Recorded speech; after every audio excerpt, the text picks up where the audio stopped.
I was interested in how photography and how a picture could freeze time, and at the same time be able to show what has been going on before the picture was taken, and showing the life of people that were in the actual picture. So the reason why I became a photographer is mostly to show people who can't access determined situations and other people around the world, so that I could go and photograph people facing problems, people facing injustice, and so that I could take those photographs and bring them back for others to see and possibly act upon what they see.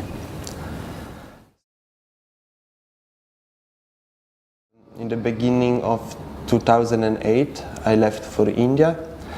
I've read a lot about India before, and it was meant to be a very spiritual and laid-back society, but when I got there I realized that it wasn't really like that. India is in the middle of a developing rush, so everything is moving pretty fast. They care about pollution and all of that, so there were a lot of issues of people facing problems because of industrialization. So I worked on a few topics like child labor, river pollution, water pollution in a few places, especially in Uttar Pradesh. And I then found the story that I've been following for the last 3 years, which is in Bhopal. And that's what the book I'm publishing is about. It's called Bhopal's Second Disaster. There has been a first disaster in 1984, which was caused by an American corporation called Union Carbide, which is now owned by Dow Chemical, which is another bigger corporation. So what happened there was that the chemical waste was left in Bhopal and never cleaned up, and the condition is right now is still the same. So the waste is still there and is still poisoning the water resources of the people that are living in the immediate vicinity of the former abandoned now Union Carbide complex. There was a body of work missing from that place because a lot of people have been covering the disaster back in 1984. There is prominent injustice that's been done to the people living there. Many of them are uneducated and they can't take matters into their own hands, and showing it to people outside of their own town or India, so that something could be done in terms of pressuring governments into doing something and removing this waste, and possibly give some sort of medical attention to children and to people who are still getting sick because of the exposure in 1984. There were a few photographers that went to Bhopal, but there wasn't a comprehensive body of work that would describe how the condition of living are. So on 25th of August 2009, I photographed this young girl refreshing under the rain in one of the slum areas of Bhopal, very near to the former Union Carbide industrial complex, which is part of 19 water-affected colonies which are all surrounding the factory. And that's where most of the people in Bhopal are suffering from water pollution.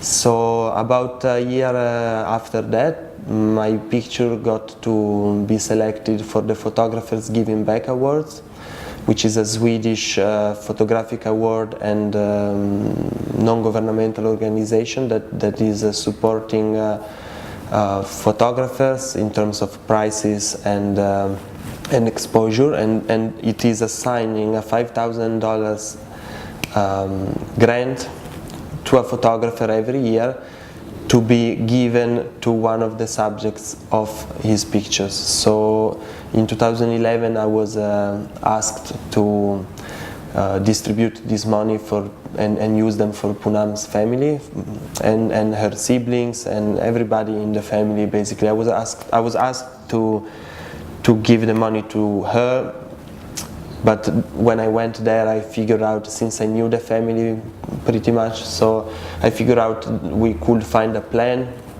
where Poonam and her whole family would benefit from this money.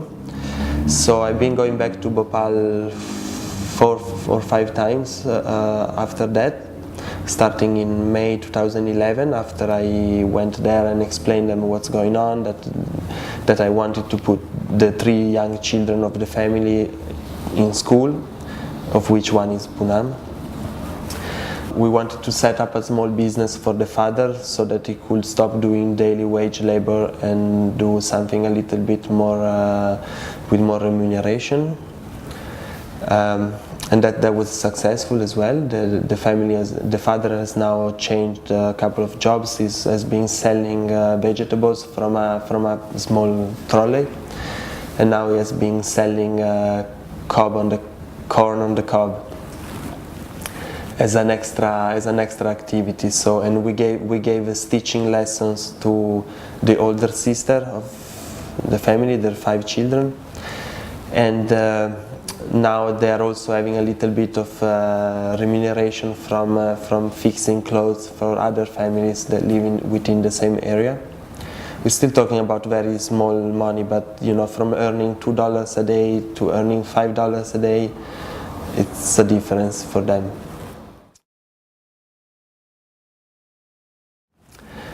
It makes me feel good. In the beginning, it made me feel really good.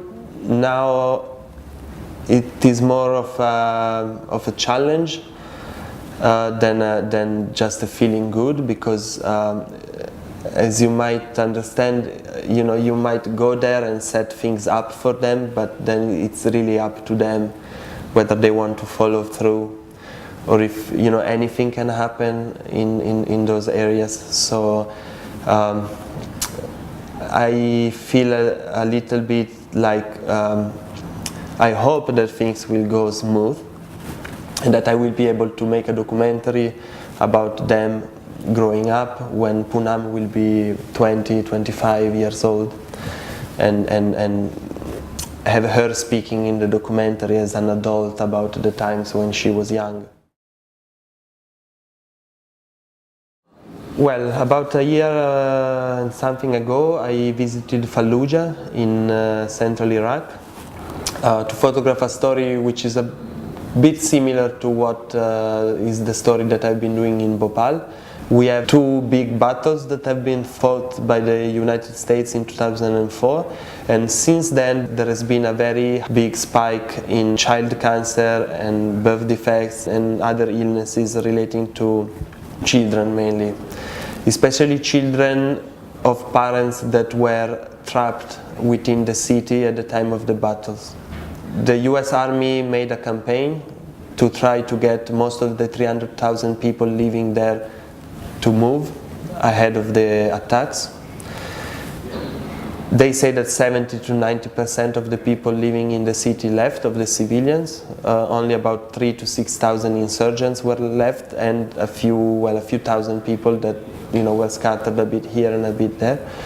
So most of the people that I met who have very strange birth defects were living in Fallujah at the time of the attacks. They didn't manage to leave. I found families who have 2 perfectly healthy children, which were born before the battles, and 2 children with serious and severe birth defects, which were born after the battles. Yeah, well, I am drawn towards stories about children, mainly because I see children and I think to myself that if people living in developing countries have no say to what happens to them, most of the times children have even less of a say. So I think that by creating an environment where children can flourish, we will have less problems in the future when they become adults. Well, the best advice is don't give your pictures away for free. That's one of the best advice I was always given. You see people in Italy that throw milk in the street instead of selling it. farmers, instead of selling it at lower rates because they can't export it because of quotas, they don't just give it away.